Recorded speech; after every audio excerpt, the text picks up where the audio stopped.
Hi everyone, I'm Miss Mellen. I'm the program coordinator here at the Baum School of Art in Allentown. Today we're going to be doing a pen and ink drawing based upon inspiration from Peter and the Wolf. So before we get started, let's go ahead and make sure that we have everything we will need in our art kit. You should have some white sulfite paper. That's just a blank white paper that's a little bit flimsy. This is what I refer to as scrap paper. So anytime we are testing out a technique or drawing sketches, things like that, you'll be using that paper. There's another piece of paper in your kit that's a nice stiff paper. This is Bristol board, and it has a nice smooth surface that's going to take our pens really well. You should also have two different types of Sharpies, a pencil and an eraser. All right, now that we have all of our supplies, let's go ahead and get started on our illustration. So to help us with our illustration, I thought we would do a few quick techniques of ways that we can use pen and ink to create depth and shadows without any shading. So typically when people are drawing, especially with a pencil or colored pencil, they use shading or soft, smooth sections of pigment to give the illusion of light and dark. In our pen and ink drawing, we will be creating this using either solid colors or just lines. So we're not going to be using shading at all. We'll use line quality, which is how a line is drawn, how it appears on the page, to create all of that texture and light and shadow, all of that depth. So here are some examples of what I'm talking about. These were not drawn by me, but they're really great visual representations of what I mean by line quality and not using shading to create light and dark. So you can see on this little well here, we have a lot of shadowing in the front of the well because we imagine that the light is hitting it from this direction. But all that's really happening, if you look closely, is that these lines are closer together and there's more of them, versus over here where there's very few lines. We're seeing a lot more of the page. This gives the illusion that this area is lighter and this area is darker. We also have some texture going on here where they started to create a brick wall and a gravel road and short, quick lines to create grass. The same thing can be seen over here in this drawing of a bucket leaning up against a fence post. So with these two examples in mind, let's go ahead and try out a few of these techniques. I'm just grabbing my thin Sharpie here. And this is a piece of my scrap white sulfite paper. So on these drawings that we have as examples, we have some just vertical lines. Again, the closer they are together, the darker they will appear, versus if you have them farther apart, the lighter they will appear. We can also do something called hatching or cross-hatching. Hatching is where we do short, quick strokes in one direction. That can be this way or this way. Doesn't matter. Both of these would be considered hatching. Okay, that's another way to create texture. And you can also do something called cross-hatching, where you just go right back over your hatching the opposite direction. So you get kind of a thatched appearance or like a basket texture. Okay, we can also do stippling, which is nothing more than dots.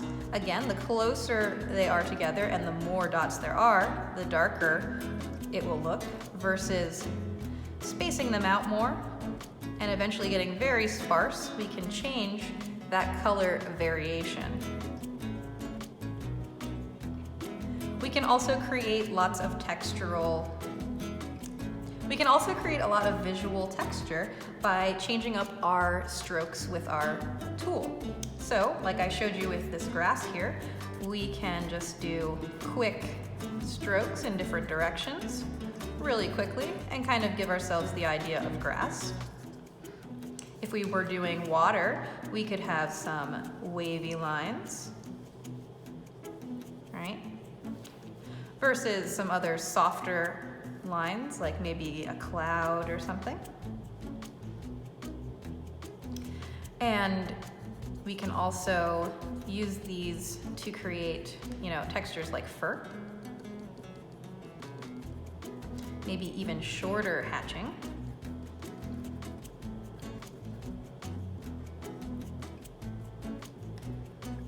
And you can also use a mixture of all of these techniques. So now that I have these textures that I've practiced, I can continue to use this piece of paper to get some ideas down. You can always keep this nearby also when you're working on your final piece. That way you can test out an idea or a texture you would like to use before you commit to it on your final piece of paper.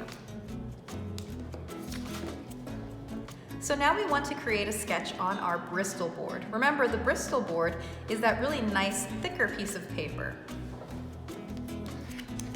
I've already sketched out my artwork on here, and it's up to you if you would like to sketch right on your Bristol board too, or if you would like to first sketch it out on a piece of scrap paper and then go back onto your Bristol board and recreate it exactly how you want it. I had a pretty good idea to start with, so I went right to sketching.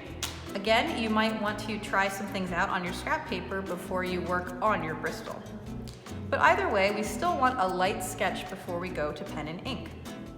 So for me, I chose a scene from Peter and the Wolf where the story is talking about the garden gate that Peter goes through into the big green meadow. So I know that my sketch might look a little complicated, but it actually breaks down into pretty basic shapes. My garden gate, for example, was nothing more than a large rectangle with an arch on top that I segmented out into individual posts on the fence. I then added thin rectangles to the sides. I used just a square here and added a swoop to create the brick garden wall. And these are just little rectangles that I drew on top to give a brick texture. Repeated that over here. Again, my grass is just quick strokes with my pen. Well, in this case, pencil. And back here, I just have the hint of what would be grass and the idea of what would be hills. My tree is, if you think about it, just a lot of tubes connecting together. So these are just organic flowing lines. And then the top of my tree kind of looks like broccoli or clouds right now, but I'm going to give it more definition when we get to the pen and ink using light and shadow. Once you have a sketch that you really like, we can go ahead and get started doing our pen and ink over top. This is why you want your sketch to be really light, because after we use our pen and ink, we can go back and erase our pencil lines so we don't see them. So just like our example here, where we're using darkness and light to create the illusion of depth and like a three-dimensional form, we want to give this feeling to our sketch. In this picture, the light appears to be coming from this direction. Everything on this side is darker, whereas things that are closer to our imaginary light source are lighter. I think that that same light source point would work well in my picture. I'm going to pretend that the sun is up over here. Since this is where the hills end anyway, it would make sense that the sun is up here. Also, this scene is taking place in the morning, so that would be probably where the sun is coming up. I want to keep that in mind as I work on my picture. Most things that are facing this direction are going to be lighter, and most things that are over here will be darker. It might have a little bit of variation throughout, but that's what I'm going to keep in mind.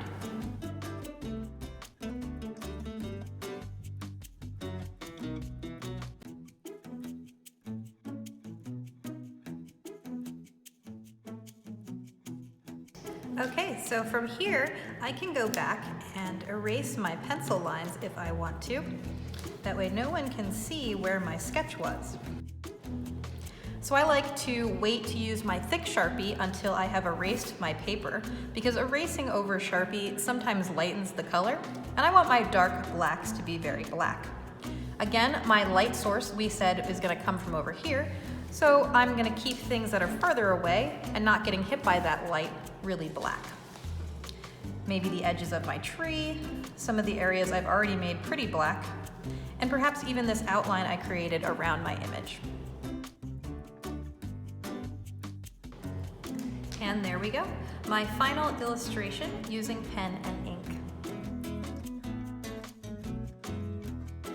Thank you so much for doing this illustration with me. I can't wait to see what scenes you pick from Peter and the Wolf to make a pen and ink drawing from.